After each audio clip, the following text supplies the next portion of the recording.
people feel like, oh, I can't use a vibrator when I'm with my partner because like I don't want them to feel bad, or like, there's a lot of that. Blah blah blah blah blah. A lot. And it's just like, is your partner orgasming?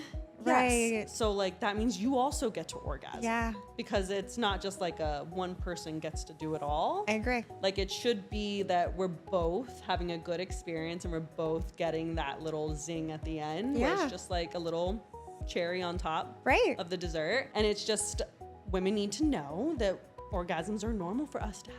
Yeah. You should have orgasms. Yeah. They're super, super healthy for your pelvic floor. I've heard. Because it brings blood. Like we Yeah. want blood in our pelvic floor. Same thing when penises get hard. That's Right. blood going into a penis. Right. We want the exact same thing happening to us. Yeah. And like I will tell women, don't have sex with your partner. Literally just go orgasm and masturbate by yourself. Right. And have that experience Yeah. where you're doing it for yourself. You know what it feels like. You know how you get off. Mm-hmm. And then so you can have a better experience with your partner if you choose.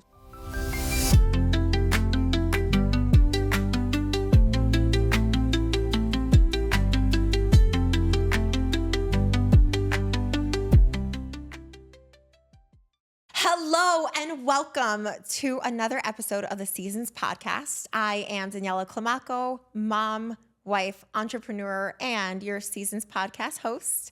Here we talk about all aspects of womanhood, the good, the bad, the messy, the beautiful, raw, and unfiltered.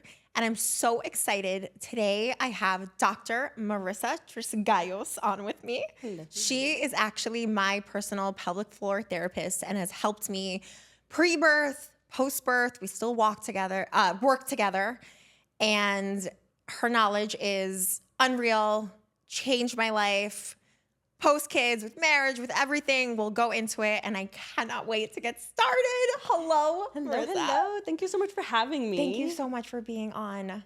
Tell us where you started. Why pelvic floor therapy? Oh my God. Well, I mean, pelvic floor therapy, like you and I we know how fun it can be. Yes. Because like it's very much like a TMI situation Yes. where we're very much just diving into very like kind of like niche, very like obscure topics. And I got into it just because I felt I wanted to help more women. Yeah. And it's a lot of, you know, women's health issues that go on and that a lot of people don't pay attention to. And there's still a lot of gaps in our healthcare where, you know, women complain about certain things and it's more just like, oh, you had a baby, you know, it is what it is. Like you're older, you're this, you're postmenopausal, all these things. Yes. And it's just something that I found women's health was more interesting to me and pelvic floor was just it. Very cool. And that's where I found it. Amazing. And was that like a specialty when doing physical therapy? Like, is there a section for it or? So we're all trained as like physical therapists, like orthopedically. Got it. So, and then there are like niche specialties. Okay. So like pelvic floor is one of them. Yes. I had a little introduction in school, but I had most of my training outside of school. Okay. Had a lot of just mentors that took me on, people that showed me things. Yeah. I was lucky to have clinical rotation. So I was like immersed in pelvic floor pretty early on in my career. But yeah. That's awesome.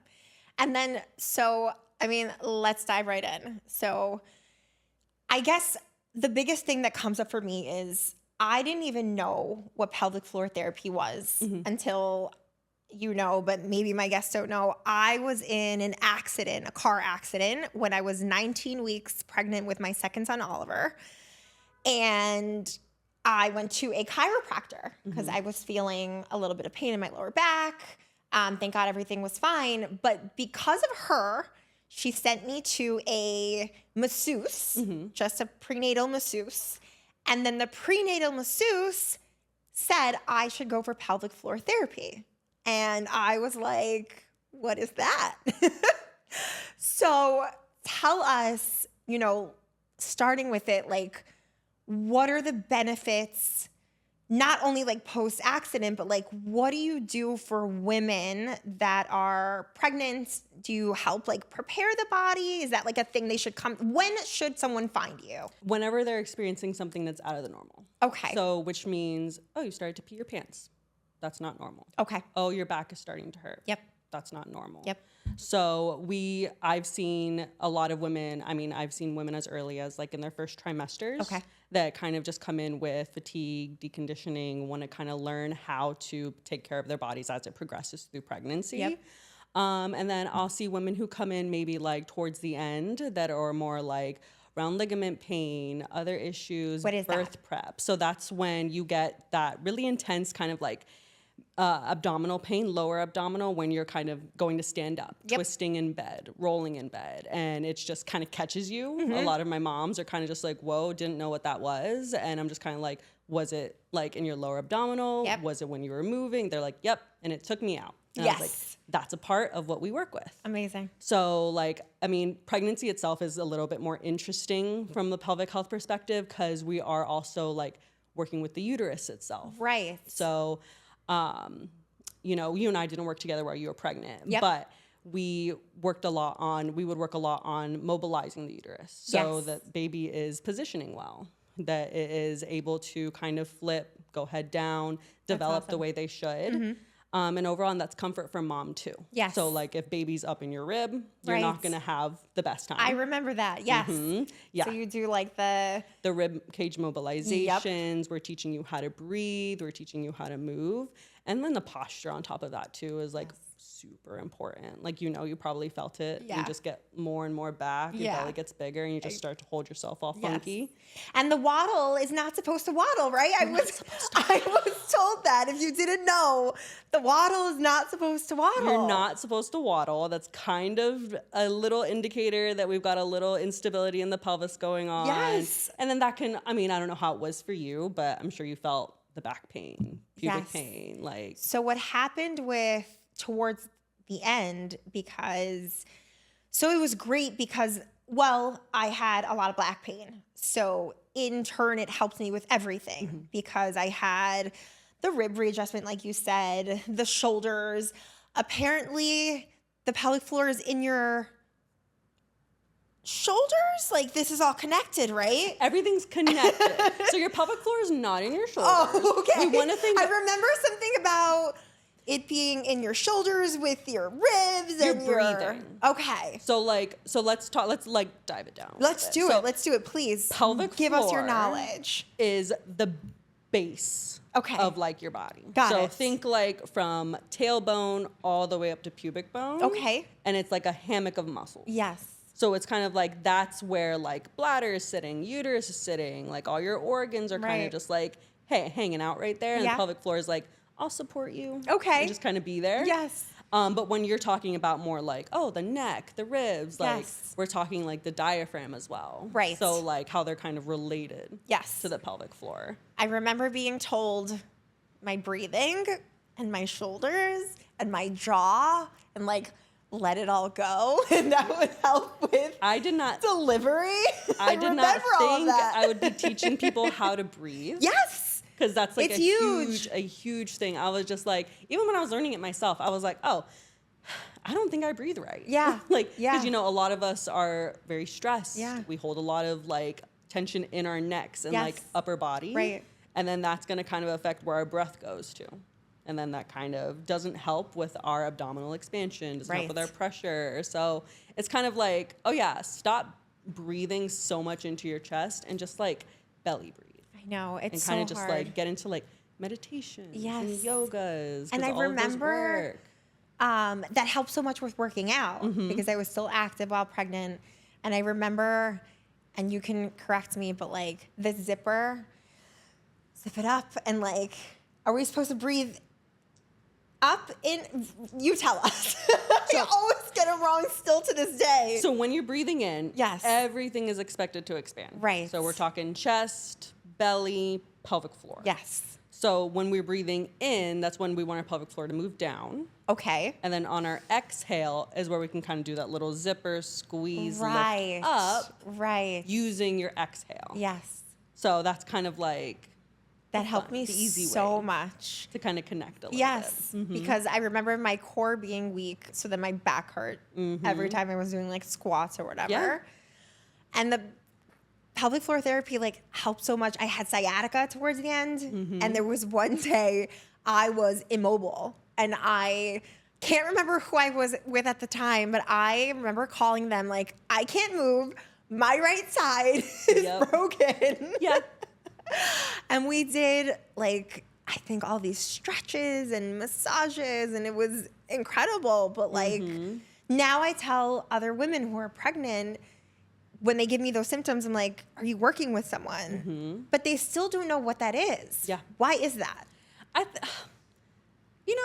I just think it's because of just lack of knowledge, and just we don't talk about what these things are. I know. And we're still waiting for like more physicians to catch on and everything to kind of be like, hey, pelvic floor therapy is a thing. Yeah. But I mean, what we do is focus on like not just the pelvic floor, but also like your hip strength. Okay. Like your core strength. Yes. So it's like, we all know that sometimes people will have that separation. Yep. In the abs. Yep. So like that happens to a lot of women, and people like will freak out about it because they're like, that looks weird. I don't think that's right. Yep. But that's a symptom of a core weakness. Yes. So then how is that going to kind of affect you? Yep. So it's going to affect how your back is able to be stable, and it's going to affect how the pelvic floor is going to respond to that. Yep. So then your pelvic floor is going to be like, I got to do a little too much work. And then sometimes you'll get urine leakage on top of that, right. constipation on top of that, Yep. little pain with intercourse. Yeah. And like that's not a fun one for a lot of people. No. So, and these are like things that people just don't want to talk about sometimes. That's the truth. And that's why we have this podcast. Yeah. And that's why I brought Marissa on, because in a room full of women, 4 women, doesn't matter, I always kind of like test it out, and I'm like the first one to be open and be like, oh man, yeah, I'm working with my pelvic floor PT because I have pain with intercourse. And 3 out of the 4 are like, yeah, that sucks. And I'm like, oh, no one talks about this. No one. Or somebody would just be like, oh yeah, that's me too. Yes. And I remember though, the first time I ever heard about pelvic floor therapy, I had a friend when I was back in New York who had just given birth and requested it. I can't remember how or why, requested it from her OB. And I remember insurance not covering it. That was a huge one.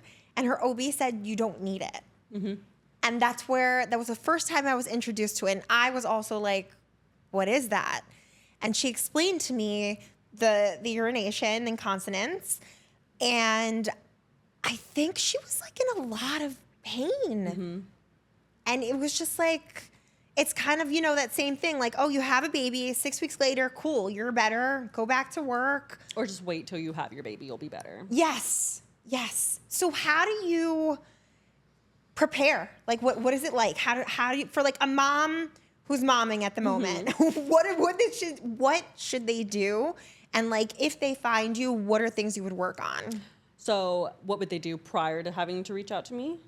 Both. So, I mean, firsthand, like if you're pregnant, like you got to stay active. Yes. Like you have got to stay active, Yes. especially like if you are kind of starting from a point where you're a little deconditioned, maybe not working out so much, like that's okay. Yeah. But that's your starting point. Yes. We're at least getting and walking a few times a week. Walking's huge. Like yeah. Walking is such like an underrated exercise. I know it and is. especially for like, if you're just starting off in your exercise world, like I'm not going to go ask you to like go run a mile. Right. Like, why would I ask you to go do Right. that if you're just like starting off with like walking first? But walking's so good. It's so good because it's also like it's asking you to kick on all your muscles. Yep. It's asking you to have more input into the ground. Like go outside. I The outside is so know. healing for us too. It really is. And it's just at the base, like a lot of like your first time moms, especially to like get some type of activity in. And it doesn't have to be anything that's like a strict 60-minute program every single day. Yeah. Like 20 to 30 minutes That's of perfect. some type of activity a day goes a huge way. Like for my moms, like I'm not out here giving them like 10 different exercises to Right. do when they've got like 2 kids at home Yep. and they're running around. Like I'm not gonna do that to them. Yeah. But I will have you do maybe like 40 squats. Yes. And we're like, okay, like let's get this done Yeah. where we can fit it in and have like a solid exercise where your form is good. Yep. You know what you're doing. You're properly engaging like pelvic floor, your core stuff, and like having the body awareness. Yep. Like that goes a long way, and without me having to just like slam you with a bunch of exercises. Yeah. And then outside of that, like if you're having any issues early on. So like some people will just be like, oh yeah, like I kind of leaked a little bit. And then it's like, Does that happen? I can't remember now. Does that happen like while you're pregnant? Yeah, to some people. To some people. I'm not gonna say it happens to everybody because it's not the case. No, that's so interesting. Because I'll have some women like in their first trimester they'll start having something. Wow. Okay. And then you'll have women that don't have any issues up until 35 weeks, and that lasts like 5 weeks that they're there. So like that's not the case to say that, oh my God, you're pregnant, you're going to have issues. Yes. But like if these little things are starting to creep up, a little urine leakage here, some pelvic pain, constipation, like these things, you don't want them to like snowball into something else. Yeah. Especially like for pregnancy. Yes. Because like if depending on if you're kind of planning more for like your vaginal delivery or a C-section, like you want to be prepared for that postpartum time too. Absolutely. And like it starts really in that pregnancy phase. It does.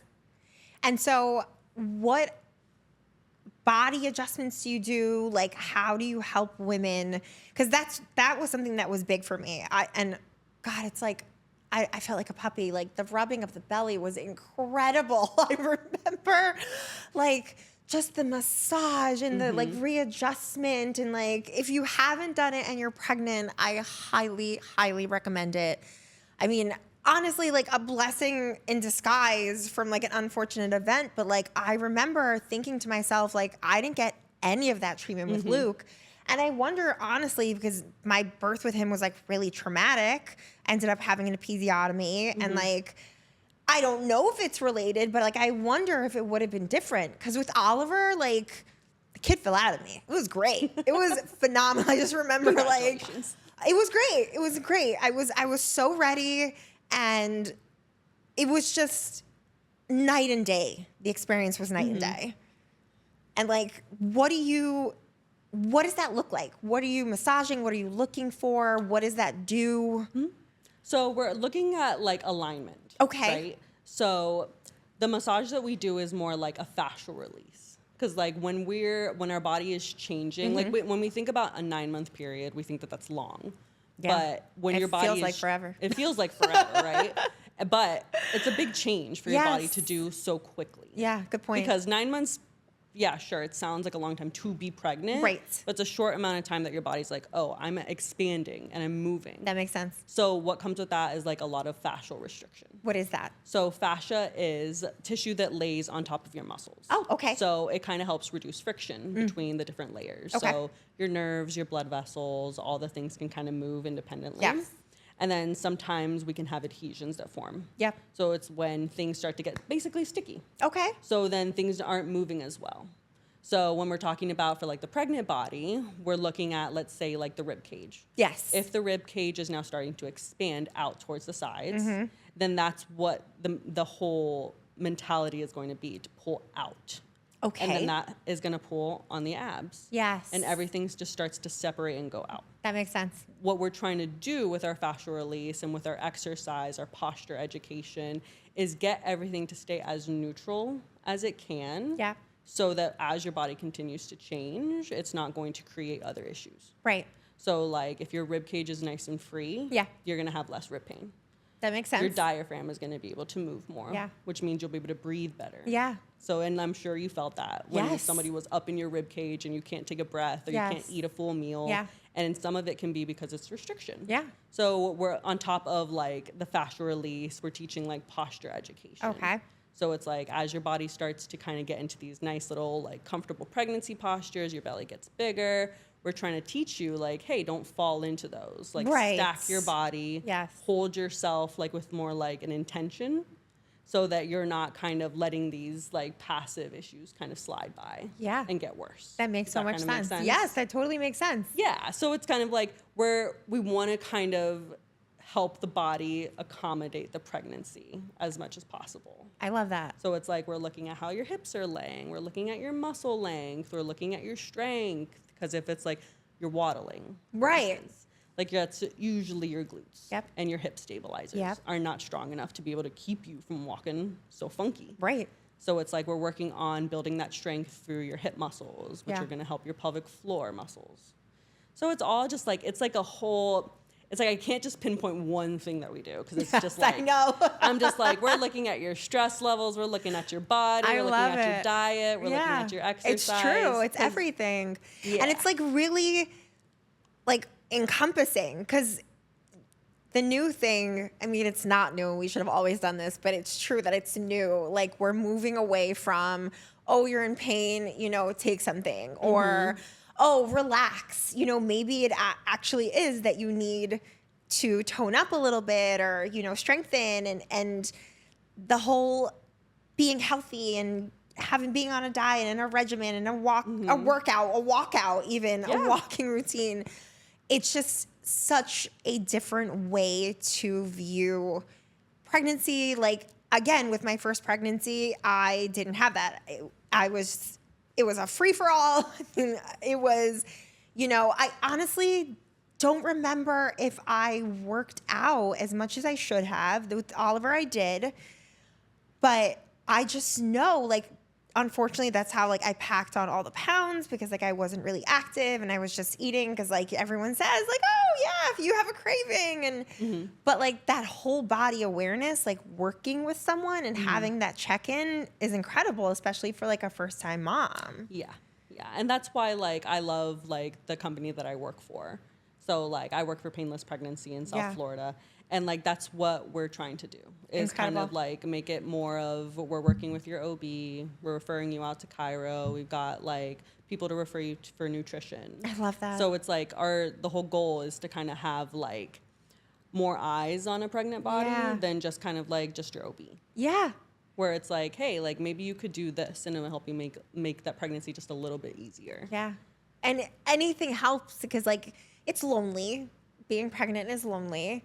And not everyone has the same experience. Like I know other friends who didn't gain weight or were really active or weren't exhausted. I was always exhausted, which is daunting. And then it's like, okay, well, you're not the same. I don't really want to talk to you about it. And then like, what's wrong with me? And then if you don't have access to these things or like know that's even available, you're kind of on your own. And then I guess there's Lamaze. Does that go in with? I mean, do they like? I'm like, Lamaze. Do they still like, do that? Teach Lamaze? I don't know Lamaze. Yeah. So I'm like, I don't know. Now that I think of it, I didn't do it, but I know that like I watched the movies. There's hypnobirthing, things like that, and you've got like your doulas. A doula, absolutely, yes. That like they're all there to like kind of teach you. And like the birth world is like kind of wild. There's like lots of people in the birth world. There's lots, yes. There's like so many people to reach out to for like all kinds of things. But not pelvic floor therapy because I don't know why, because to be honest, like I had with my first one a midwife. The second one was an OBGYN. But again, like I don't really remember. I don't think I was referred to Lamaze. I don't even know if that's a thing, to be honest, the breathing. Obviously, the breathing is like huge. The hee-hee? Yes, the hee-hee-hoo-hoo. That, exactly. That's Lamaze. I don't know if that's a thing anymore, but you see it all over the movies and everyone goes and you go to these birthing classes. I mean, breathing is like, it is going to be super important. It is. That birth portion of it. Yeah. But I remember a different technique was given to me. It wasn't a hee-hee-hoo-hoo. What is it? What do you recommend? So when it comes to like your breathing techniques, like the diaphragmatic breath. Yes. Okay. So that's what like that belly breathing. But we'll teach people how to like kind of push appropriately. Okay. Because that's kind of like the bigger thing. The one with like your breath is that you just don't want to hold your breath. Yes. Because when we're holding our breath, we're just tightening everything up. And if a baby's trying to come out, we got to kind of let our breath relax everything else with us. Yeah. But it's more like the pushing techniques that are kind of like where everybody gets kind of a little squirrely. Yes. Because it's like you've got your like OB and the nurses yelling at you, like push like you're pooping, do your thing, like have all that. Yes. And then you have like the hypnobirthing people or like the doulas, they're like breathe your baby out. Okay. Kind of thing. So interesting. And what's your technique? I'm gonna do whatever you want. Do whatever feels right. Literally do whatever feels right. Because like I'll teach my patients like two types of pushing. Okay. Like open glottis versus closed glottis. So the open glottis is that breathing through the push. Okay. The closed glottis is where you're holding your breath. Interesting. So like I'll teach my patients these, but I'm like, if in the moment you want to hold your breath, if in that moment you got to breathe, like you got to do what your body's telling you to do. Yeah. But like those two techniques, well, like 3 if we kind of can mix them both together. Okay. Where like you're just trying to protect the pelvic floor enough. Okay. So if we're breathing through a push, then we're not putting so much pressure down into the pelvic floor. Okay. It sometimes isn't not as effective as if you were like pushing with your breath held. Okay. Like bearing down? Like bearing down. Okay. So like those are things that I'll teach women more for if you've got an epidural. So with an epidural, you're makes not so much feeling sense. as much. You're not able to kind of sense when it's that time to push. Yep, makes sense. And then you kind of need a little bit more effort from that side. That makes so much sense. But I've got ladies that are like, I'm doing this all natural. And I'm like, okay, girl, let's see if we can do this with a nice little breathing through the push so that we're not hurting your pelvic floor any more than we need to. Right. But I find that like that like pushing phase of it all is kind of like where women get more caught up in the weeds of what am I doing? How do I do this? Yeah.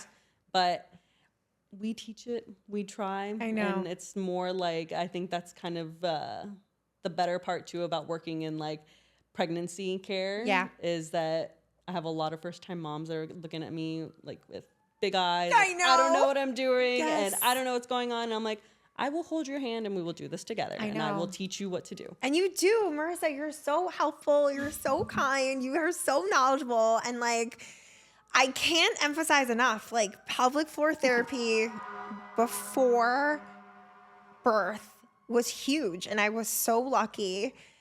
But then afterwards, that's when I met you. That's when I had all of my care because it's the same kind of thing. It's like, cool, you had a baby. And then with Oliver, we should talk about this. So with Oliver, I did not have any tearing, and you call it the husband stitch, and you have to tell us what this is. But so I remember the words were like, I'm just fixing everything or strengthening the tissue, I think was the verbiage. So I see it in your face. Tell me about it. I know you don't love it, and it's caused a lot of problems, and that's what we're working on right now. And I didn't know that. I didn't think about it until we finally, I don't remember a conversation, but like, I remember that. And then, because you felt it. If you don't know, we do internal exams. It's incredible. Tell us. So, man. I know. The husband stitch. I mean, I don't think it's done as often anymore. Okay. As it like probably was. But it's just the thing where they kind of just add a little extra stitch to make the opening of the vagina a little tighter. Okay. Because we're stretched out at that point, whatever it is. I can curse, right? Bullshit. Of course. It's like a bunch of bullshit. Yes. Like that. It's a very old thing that used to be done. Okay. Like if you have a perineal tear and something, they're gonna like stitch it just a little tighter. Yep. Or like, if you've got an episiotomy. Yes. Or something like that. Right. Like that tissue is like hard and it hurts. Yeah. And like, what is an episiotomy? I keep using the word, but explain to everyone who doesn't know. What is it? An episiotomy is where they cut a little section of the opening of your vagina so that they can make a little bit more room. That's exactly for the baby right. to Yes. come out. Yes. They're not done so much anymore as a standard. It's much more in like an emergent case. Like if we've got like a shoulder dystocia, like, baby needs to come out immediately and they're stuck. Like that's an appropriate time for it. Right. But then you'll have like old kind of mentality thinking where it's just like, it'll just make it go a little faster. So let's just like snip it.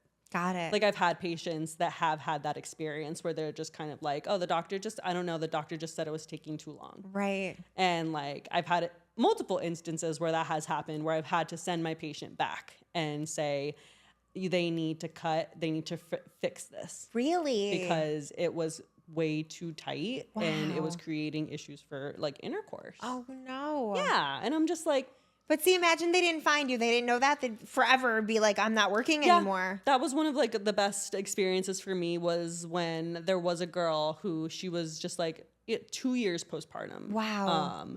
And she still was having pain with intercourse. And I was just like, this is a little far out for you still to be experiencing that. Yes. Asked her, like, I saw her, I think maybe 3 times before I got the answer that she had an episiotomy. Got it. Because she didn't know. That was one thing, is she had no idea. And that makes sense. I don't think they're really like, or you're like in the middle, you're like done having a kid and they're not explaining to you like what they're sewing. Yes. Like sometimes, like, and I don't like, every provider is different. This is not the standard of care, but sometimes they won't tell you. Yes, what happens. that's and in true. this patient's instance, she was not aware she had a episiotomy. Got it. So, like, I told her, I was like, asked her, did you have one? And she was like, well, what is that? Right, exactly. And I was like, it's when they cut you so that they can make a little bit more room. And I'm like, I'm not sure. Let me go back and let me ask my OB. And this is actually one of, like, the funniest experiences I've had so far, where, like, I've had beef with an OB. Oh, I believe you. She went back to her OB. Okay. Because I was like, let him, and I took a picture of what I was looking at for her. Okay. So that I could give it to her so she could show her OB, because I knew he wasn't going to do an exam. So she went to her OB. She was like, hey, my pelvic floor therapist found this one spot, wants to know if I've had an episiotomy. Can we fix this? And he was like, I don't know what you're talking about. Let me look back at your notes. Oh yeah, you've had an episiotomy, but that's not an issue. And like, he wasn't going to do an exam on her. And like, she had like a decent bit of scar tissue, and it was just like obvious that was the issue. Right.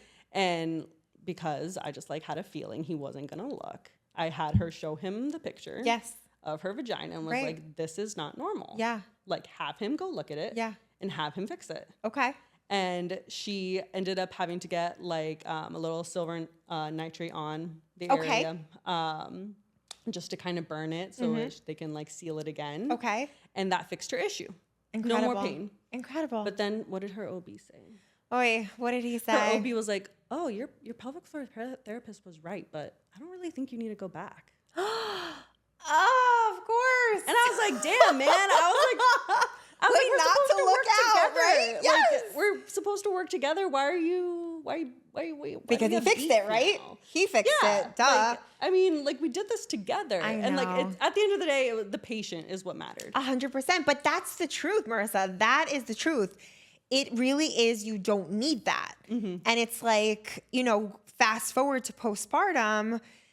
Luckily, I was under the care of a pelvic floor therapist, but back to like the New York experience, it's never mentioned. It's not recommended. It's not considered, you know, postpartum care. It's not, it's just not, it just isn't. It's not even spoken about. There is, I believe, the American College of Obstetrics and Gynecology has officially come out and said that there should be 6 weeks postpartum. Yes. So that is a great one. That's fantastic. Because like, we listen to ACOG. We love them. But we need the governing bodies like them, of course, to kind of be like, this is the standard. Yeah. Because if that's not happening, then insurance isn't going to cover. Absolutely. And if insurance doesn't cover, then I know women aren't gonna. Yeah, of course, of course. So it's more like when things like that start happening and more awareness, and like, luckily, I'm a part of a group of providers that we're really working on telling the community about this. I love that. Working with OBs and being like, hey, we're not here to step on your toes. Right. We're not here to do anything. We're here to work together for our patients' sake. Yeah. And that's kind of like why I love it so much is that it's just a fun place to be. And I feel like it's just more meaningful to me than other areas. Yeah. I'm just like, give me all the pregnant ladies. Give me all the pelvic floor. Give me all the stuff. But I think like the best part for me, because again, not talking about it, is with Oliver, it was better. I had some postpartum, but I think, and even, I mean, talking about like years out, like luckily I had you and I was really open about it, and I noticed things are like not normal. And I think the last bit that we finally, I was like, okay, Marissa, I need to come back, because I was talking to a new OB who was basically saying, because I was having, well, we worked on jumping jacks. I remember that. I was peeing for a long time. And then, but it went away and came back, but pain with sex. And so I went to my provider and he's like, Daniela, I literally think you are tight. And he recommended a dilator. So I want you to talk about the difference and why that's good or bad. But he was literally like, you know, trying to explain to me like, just relax. The more nervous that you are that it's going to hurt, it is going to hurt. But like, that's helpful, but not helpful. And then we had our examination and you were like, you're pretty tight. Yeah. So like, tell me, like, how do we help people like me? So like in that case, like good on your doctor for kind of being like, yes, this is what you can for try. the first time. Yeah. For the first time, like all the things, but there's more to it. So it's kind of like, what sex positions are we using? Yes. Like, what are we doing to actually make it easy for you to orgasm? Okay. So it's kind of like, let's say if we're kind of doing like a positions that's a little bit harder, like doggy. Okay. And you have to hold yourself up. Right. And you are a little weaker. And so your hip muscles are having to work a little harder. Your pelvic floor muscles are now going to take that tension and hold on to it.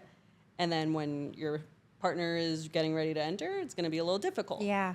So when we're looking at people that have pain with intercourse, we're looking at the tone of the pelvic floor muscles. So that is an internal assessment for the people that don't know. Like we're putting a finger inside. We're not like an OB office where we're doing stirrups and all the things. Like we're in your house. We're comfortable. Yeah. It's just a finger going inside. Yeah. It's safe. Safe. We're using gloves. We're lubed up. Massage bed. Everything's good. Yeah.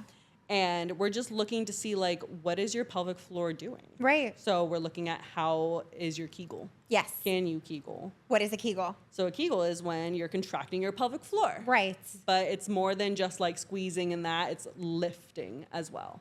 So. And is that what you're feeling? That, like, feeling in, that's the pelvic floor? Yes. So, like, if you're going to try to, like, stop yourself from farting. Yes. Or, like, stop a stream of urine. Got it. Then that's your pelvic floor Kegeling. Got it. So that's a pelvic floor contraction. Makes sense. Because, like, Kegel was, the name Kegel comes from a man. And okay. I'm like, why are we, like, I mean, let's talk more about, like, the lady part here. Yes. And be like, that's why we're here. A pelvic floor contraction. Anyway, but so you want to feel a lift. Okay. Because that's kind of like also the support system. Yes. For everything. That makes sense. So if you're not lifting up, then everything is going to sag down. So. Yeah. We're looking at the pelvic floor contraction. We're looking at like tone. So that is how hard your muscle is. Okay. Or how soft your muscle is. Right. So like if a muscle has higher tone, it's a little bit like harder. So I usually will say like the bridge of your nose. Yes. Or something like that. That was a great analogy you gave me. Versus like your cheek. Okay. So we want your muscle to feel a bit more like your cheek. Softer, like it can respond well. There's no pain. Yep. But if we have a spot that feels more like the bridge of your nose or like cartilage and we're like, oh, okay, that muscle has a little bit more tone to it. Right. Let's see if it kind of refers anywhere else, if it causes you actual pain in that moment. Right. And then let's see. And then like what goes along with tension is like, can you lubricate? Like, can you get wet? Right. What do you say for women? Because that was a huge part for me. I mean, underliers for me personally that we have kind of worked through were birth control, psychiatric meds. Yes. That's actually a huge thing. Yeah, that people don't realize because I was SSRIs. Yes, and it might have been you that said if your mouth is dry, your vagina is probably dry. Yes. So it's like it's exactly which is like duh. And it's that's something that people need to know because a lot of people are on SSRIs and that's great. Like take your meds, guys. Yes, if you don't need get it, off. no, 100%.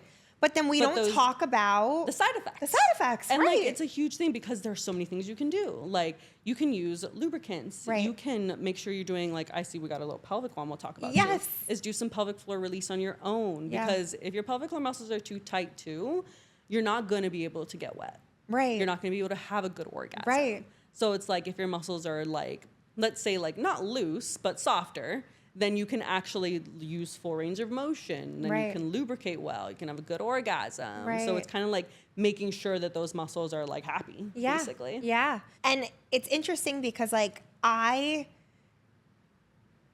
back to my new OB, I'll give him kudos. He said the same thing. He's like, what are you taking? That might be making you dry. Use lots of lube. And then what is a dilator? Let's go back to that because that's what he gave me, but I went with your wand, which we'll go into. So the dilators are different sizes. Okay. So it usually comes in like a box of 4. Yes. So sizes 1 through 4. 5 through 7 or whatever. Right.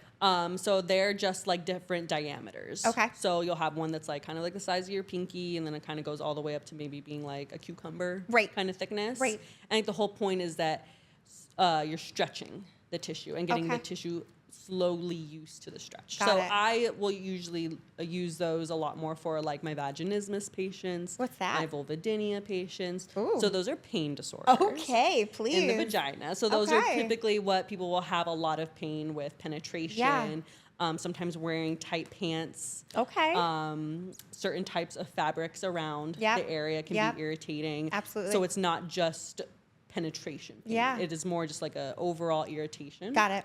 To the vulvar area. So the dilators are the different sizes, and so you slowly are trying to increase the diameter of the vaginal canal. Okay. Those are great, but I kind of like the wand a little bit more. Yeah. Because here, can I grab Yes, please. We're having a demonstration. Got our nice little pelvic one. She's got a nice little bag. Yes. And it's a cute color too. It is a cute color, and it works when I use it. So my fault. And it's fun looking. Like it's just like a little. It is fun looking. Just winging around. Yeah. But so yeah, they make so many different kinds of these. Yes. This is a nice little intimate rose one. So you're using either side, and the whole point is to basically press in different areas. Yeah. So you're inserting it inside. You're finding tender spots. You're waiting for it to release. It's a massage. It is a massage. It's a massage for your exactly, vagina. And then this is like a good one for like perineal massage too, for when you're pregnant. Okay. It's like a nice little way to do that and stretch the vagina a little bit prior to having your baby. That is a good recommendation. Yes. Reduces your risk of tearing or Okay. having like big tears. Yep. Reducing your pelvic floor issues. But yeah, so these little things, you just stick them in and then you put them in different areas of the vagina and then you just release the muscle. That's incredible. Yeah. And so I know the things that we're looking for, usually you recommend, like, is there like a feeling that like radiates, or like what are the when you instruct, because it's always like, I'm like, oh my God, I forgot. But then I try to remember. What is it that we are exactly looking for when we use a wand? So it varies. So tension in your pelvic floor is going to feel a little different than what it's going to feel like in your hamstrings or like your neck. Okay. Instance. So you'll have maybe a burning feeling. Yes. Or a like aching feeling that might radiate to like your glute. Yep. Or to your tailbone, down your thigh. Yeah. Or something like that. People have described it as like a pulling sensation. Okay. I've had people describe it as just like a ugh. Okay. Like fair. it just doesn't feel right. And so that's what you're looking for. Right. Because it's also like people's comfort level. Yes. As well. That's why I also like to use the wand just for like teaching women to be comfortable with their vaginas. Incredible. Yeah. And just look at your vagina, Yeah. touch your vagina, Yeah. and like it's okay to touch your vagina. Yeah. So like I love to use the pelvic wand even just for like I'll tell women once a week do like a little self-care of releasing your pelvic floor a little bit for doesn't have to be super long, 10, 20 minutes. Yeah. And like you're just giving it a little love like you're doing like a stretch for your legs or your hips. Right. So it's kind of just like it's like a good little tool. It is. It is. And you know, other things that I want to get into because you've recommended to me, to that point, like for women like me who are, I don't want to say anti-sex. Not that I'm anti-sex. It's a terrible thing to say. But like some women, because I know this because I have lots of friends and we talk about this, could take it or leave it. But I think it really comes from the fear.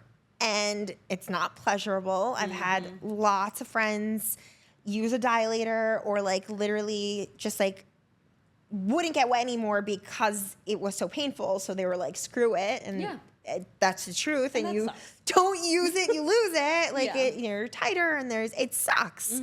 But I've had all of these conversations. Like I can't be more honest. Like it's the truth. Like women will stop or not looking forward to it or becomes or just deal with it. Drink a glass of wine and just get through it. That's the worst because you're literally in pain hoping that it's over. Yep.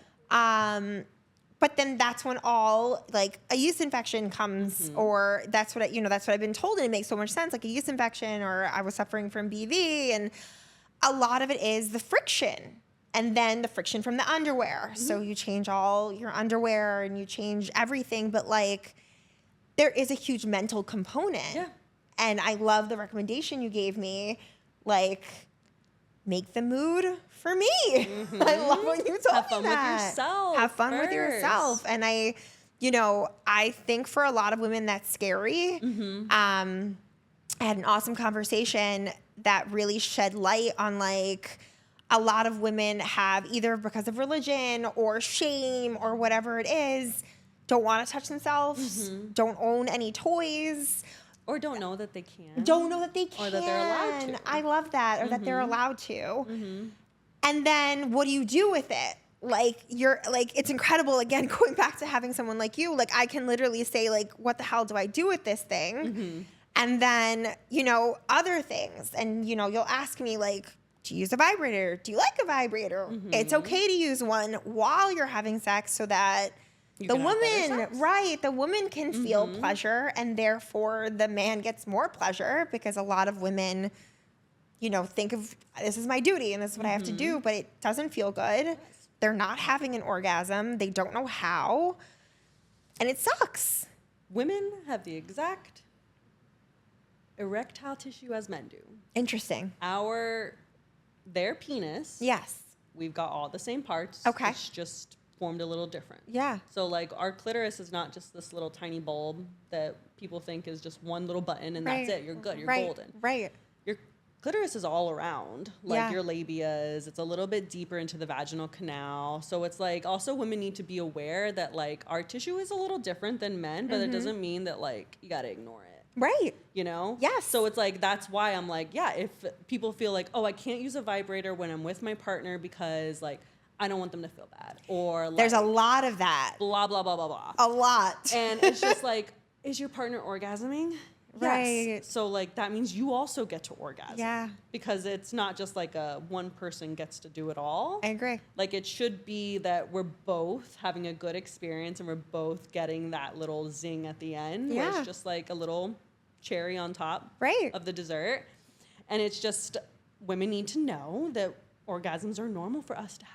We should have orgasms. They're super, super healthy for your pelvic floor. I've heard. Because it brings blood. Like, we want blood in our pelvic floor. Same thing when penises get hard. That's blood going into a penis. Right. We want the exact same thing happening to us. Yeah.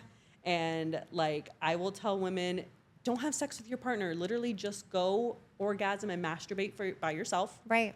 And have that experience where you're doing it for yourself. You know what it feels like. You know how you get off. And then so you can have a better experience with your partner if you choose. I agree. And I think that's so important, because you get to know your body. You get to know what you like. So then you can express. And guys like that. Yeah. I think that was like, to the point that you were saying, like a lot of women, including myself, were kind of like, oh, is he going to feel bad if I bring in something? But like, if you're feeling yourself, if you're feeling yourself, your man, your partner is going to be excited for you too. Correct. Because it's like, they want you to feel good. Exactly. And if they don't, you should probably get another partner. I agree. If they don't want you to feel good, then we got another conversation. Yes, correct. Correct. But there is that we're not talking about it, and that's why I created this space. Or it hurts. We don't know how to get the help, because there's, then it goes back to like, take this pill or, use this. But like, lube isn't always everything. And then you need the practice. It is an organ. It is a muscle. That's actually a really good point, is like practicing being able to have an orgasm. Yeah. Because it's also like, what are you doing when you orgasm? Like, correct. Are you tensing up your entire body? Yes. Are you like letting yourself actually like go into the entirety of just releasing your body to it? Yep. And because that's, some people's issues is where they're kind of holding on so much, and they think that like an orgasm has to be this whole like, my toes are curling. Yes. Jaws getting tight. Like, no. We want everything to be soft. Right. We want our jaws to be relaxed. Right. And we want to have more of like that like intense rhythmic kind of orgasm, not something that's just like tight, tight, tight, and then it's gone Right. and over with. Right. Like female orgasms can last anywhere from like 30 seconds to a minute. Yeah. Or less. Right. So it's like we should try to Yeah. have a good one for as long as possible. Yeah. And then there's so many things you could do. If you're dry, get a little lube. There's so many different lubes out there. There's that so you can many. try. Foreplay. Yes. Foreplay is That's what we so talk about freaking a lot. important. Yes. Like women need more time than men. Yeah. Because our brains are different. Mm-hmm. Men are super visual creatures. If they see your boobs, they're hard and they're good to go. Good point. And a woman, you're going to maybe need to kiss her neck a little bit more. Yeah. Have more of like an intimate moment where you're talking, you're saying things, you're kissing, like you're doing all like the non-penetrative things. Yes, to, which like, is huge. get your body ready. Right. And like that's like the first thing I tell a lot of my postpartum moms is that when you're entering back into sex, do your foreplay. Yeah. Like get to know your partner again, because if it's your first baby too, like you're working with your bodies a little different. Yes. You're getting comfortable again with your new self. Right. And like you want your partner also to get comfortable with you too. That's great. So have date nights. Yes. Have like intimate moments that doesn't mean penetrative sex. Make out. Like Text. Sext. Sext. That's and a cute one. Yes. Like sext your partner. Yes. Like send them pictures. Say sexy things to each other. So it's kind of like exciting the moment for when you eventually do have Correct. sex. You can have foreplay all day. Yes. Yes. And it's exciting and it's fun. It is. That's and then beautiful. when that moment comes, it's like, I'm excited for this. My body's ready for this. Like I'm inviting this person to now have this moment with me. Right. I love that. Yeah. And then your body can actually relax. Yes. And like allow your partner to do things, make you feel good. Yeah. And then you can let your body feel it. Yeah, I agree. I think that's so important because it, depending on the person, their perception, there isn't room for that. It's like porn, right? Like what a damaging thing. Because it's like, cool, we're just gonna fuck like rabbits and that's supposed to feel good. And it's like porn is so unrealistic. Yeah. And like, I don't even think we can watch porn in Florida anymore, honestly. But like, better off. It's so unrealistic. It's so unrealistic. It's so unrealistic because it's just like all this like hard play. Yeah. Like it's not like the bodies don't look like that in real life. Right. Like all these people have labiaplasties. Yeah. They have lipo. They're looking good. So Yeah. like your vagina's not meant to look like that. I Like, believe you. A porn star vagina is not the same thing as my vagina. That's or crazy. like a regular person's right. vagina. That Like, I never thought about that. A porn star vagina is made to be on camera. It's crazy. It's made to be on camera. Yes. So like women will be like, oh, my vagina doesn't look like that. So like, why doesn't my vagina look like that? And they have procedures now to fix what a friend of mine said were her curtains. I said, you did what? I had a patient like that. And I mean, I love her if she's watching, but I was like, excuse me? And she had mentioned now her ex-husband said something. And I'm glad it's an ex now. So. I mean, there's reasons for everything, but like, I remember having this conversation where she said, I wasn't comfortable with the look. They were a little low. And we're talking about the labia, the outside, literally, like if you can imagine curtains, which I'm sure is normal. It's normal. But that's a market now. That's the whole point. I know. I mean, if there's a pain point, right? Put fillers in their labias now. Oh man, can you talk about that? Actually, I fillers? No, I don't know if it's a filler. So interesting that you had mentioned that because I got a recommendation when I was in the heat of my stress of why can't I get wet? Why am I having these infections? Why am I in pain?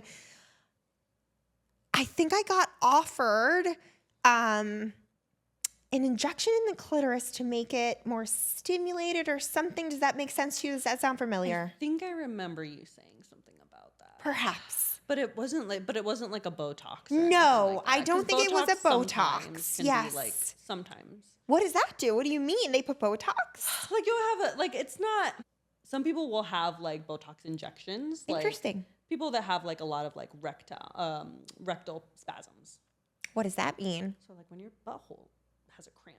Interesting. Basically. Okay. And like, the sphincter is just very hard. Yes. And so like people will have like bleeding or constipation. Oh, like okay. Or like some people that have a lot of like pelvic floor tension will have like Botox. Oh, wow. Which will like. Is that a recommendation? Is that good? I think we're stepping more away from it okay. for the pelvic floor a little bit more. Right. To be more natural and therapeutic. Be a little bit more. But I mean, I've had some women that have had tailbone injections. Interesting. Rectal injections to kind of help with like the spasms. Yeah. But what were we talking about? I wish I knew it was called, but like basically an injection around your clitoris, and I guess for more blood flow and like you feel 20 again is what I was told. Yeah, and that's just weird. Like your vagina's not 20 years old right now. I agree. And that's okay. You know what? I love that. That is okay. That's okay to have. I'm 31. My vagina's 31 years old. Like it should look like a 31-year-old vagina. Like that's such a good point though. And I think like we're just in this like stigmatizing world where women, I think about it like we're watching TV and everything is how to help erectile dysfunction. Now, once in a while, I'll see, even I've tried it, like Vasili is a drug that you can use. It was great, but like, you don't want to be stuck on that and then feel like I always need this. And it's, then you have to think about it. You have to plan it. It's 30 minutes before and then you got to wait for it to come on. And then it's not natural.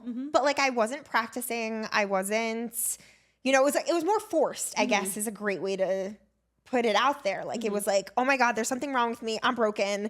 I have a low libido and I'm not enjoying it. Yeah. I mean, it did, I would say, unlock something in me because I was like, wait, now I remember how to enjoy sex. So I think I'll give it credit that it was a catalyst, I would say, to like, oh, that's what it feels like to have a libido. And that but then it went back to like, then I was like explorative and then I was excited and then like I played with myself and then I, brought toys into the bedroom and then that was fun and that was new. And so like, and then I didn't need it anymore because it kind of unlocked this comfort that wasn't there. Yeah. A memory, I guess like a muscle memory in my head and vagina. Totally.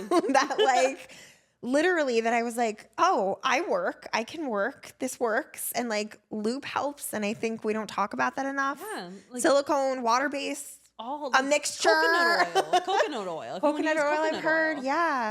Like you don't have to suffer is basically the point. I know. Like you do not have to suffer. And we do. And just drink a glass of wine and get over it. I know. Kind of thing, I know. Which is just like a very common thing where women are just taught like, pain is supposed to be a little uncomfortable. It's supposed to be like that. Yeah. And it's not supposed to be like that. If you're having pain with intercourse, reach out to your local pelvic floor physical therapist so you can get an evaluation because it is not normal to have pain with intercourse. Yeah, thank you for saying that. It's true. It's true.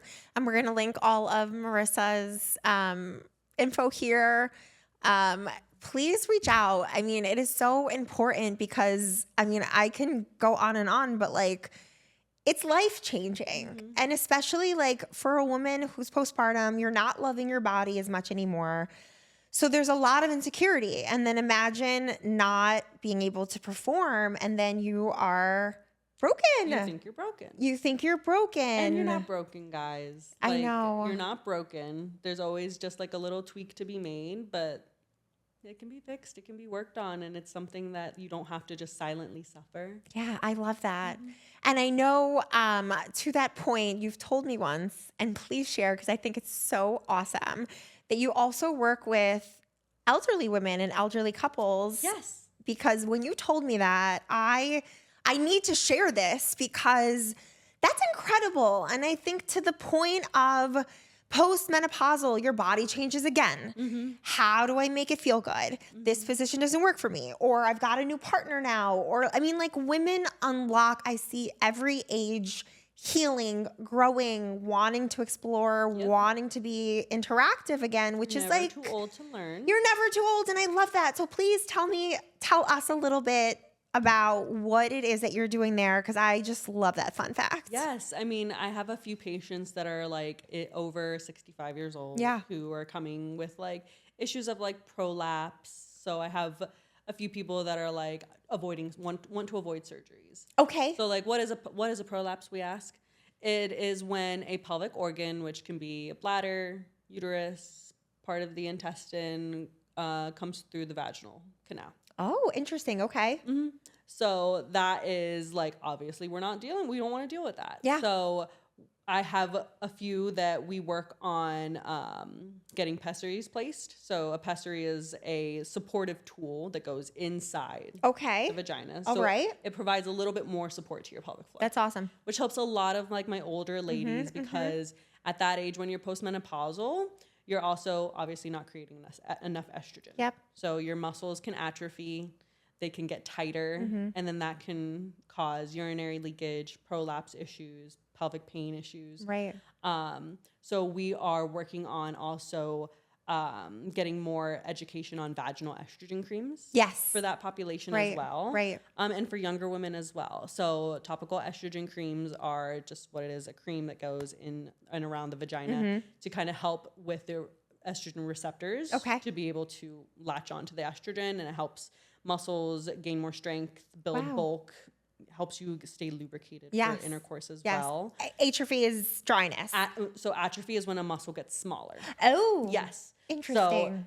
So your pelvic floor muscles, they're very heavily dependent on estrogen too. So they've got a lot of estrogen receptors on them.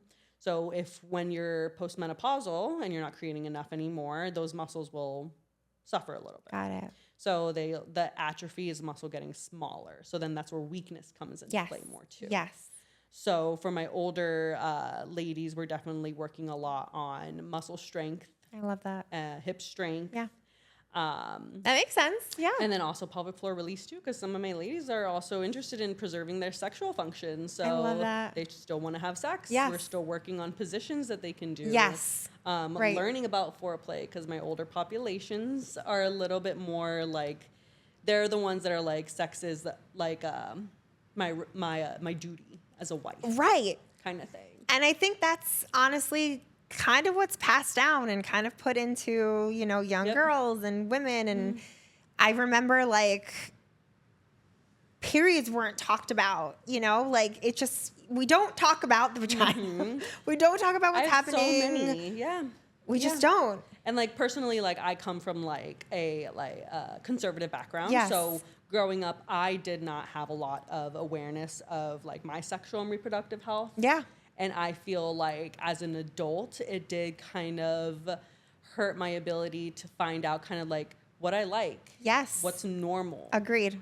Being able to talk to like a provider. It took me a while to get comfortable to even talk to like my own OBGYN about these things. So it's like we need women to be more involved and like educated on their sexual reproductive health, because it's empowering also. Yeah.